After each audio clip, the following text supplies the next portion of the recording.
Before I get into that, I love testicle chat, which some people find surprising. But as you can see, a beautiful pair in the shape of testicles. How can you not like that? So I'm going to tell a quick little story.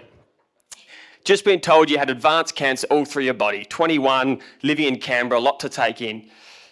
And then my urologist said, mate, before we have surgery to remove the testicle, I got an important question to ask. I said, what is it? And he said, do you want a fake testicle? And I thought, yeah, sounds pretty good. I was single at the time, you know, a bit of symmetry. Let's go for it, doc. And he said, no worries, wait with me. And he pulled out this briefcase looking thing and flipped it open. And there were 4 different shapes, sizes and moulds of fake nuts, which is a very strange thing to find yourself in as a 21-year-old bloke. And I remember I was going through them. I thought, nah, it's not too much. I got the 3rd one along. I'm like, this is fantastic. And he said, it's a popular choice, sir. I said, well, we'll take one of those. Cataloguing for bloody fake nuts. Real silicon base, imported from the States. Great fake nut. And he said, now what size do you want? And I thought, I don't know, match it up with the other guys. Isn't that obvious? He said some blokes decide to have a bigger fake nut, which I didn't understand at that point in time. But now I've got a bit of a party trick, and no, I won't do it tonight. Let's just say it's called real or fake. I'm sure you can put 1 and 2 together. And I kid you not, I've played many games of real or fake. Started out a bit of a tongue-in-cheek joke with my mates. And since playing real or fake, I've had so many of my mates, they're building up a bit of a tally, how many correct guesses they get. But more importantly, it's generating some great conversations. And I've had some really feel-good conversations of mates and friends of friends who have heard my story, heard real or fake, heard me talking about testicles, and it's prompted them to get checked, and it's prompted young lads to get diagnosed early with testicular cancer, which is a massive win. So there are different ways we can talk about this stuff. And for me, humour's really helped me get through some pretty dark times.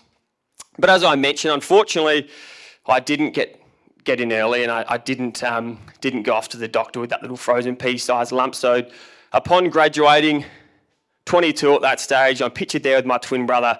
Proud moment in Canberra, young lieutenant in the Australian Army, 4 years of military training. 6 days later, I commenced about 4 months of chemotherapy. Max, my brother, shaved my head, and I embarked on a pretty gruelling couple years. And I won't go into too much detail other than the fact that 22-year-old, vulnerable age, I was very embarrassed in how I looked. I didn't really express my emotions, and I didn't really know how to communicate to others how I was feeling. And I bottled that away over the years. After about 4 or so months of chemotherapy, unfortunately there was still some cancer in my lymph nodes. That to do what's called retroperitoneal lymph node dissection. It's about a 10-hour operation. They only do about 2 a year. Lots of risks and complications, but I was in hospital for about a month. ICU for a couple of weeks, but then I got the news, Hugo, mate, we got it all. You're cancer free, which for those who have been impacted by cancer, hearing the words you have cancer and you're cancer free is significant. Massive change in your mindset. And I knew I was young and I knew I'd get through it, and life has this way of going on. Life doesn't just pause when you're undergoing chemotherapy, when you're undergoing these health challenges.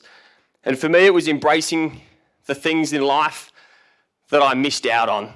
You know, the celebrations, the supporting family members. I got promoted to captain at the end of 2017. It was a proud moment. I was physically healthy, mentally healthy. I got lined up for deployment overseas. I got posted to Brisbane with my partner. And the mid-June 2018, I got the 5-year all clear for testicular cancer. 5-year complete remission. I remember cracking a champagne. We celebrated. Significant milestone. I remember for that moment in my life, I was 26, everything I'd gone through, I felt this sense of freedom. I felt like cancer didn't control my life.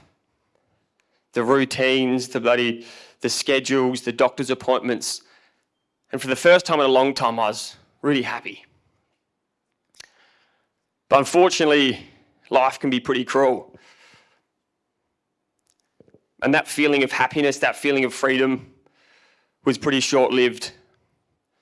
And just 3 months later, I started to get some bowel complications.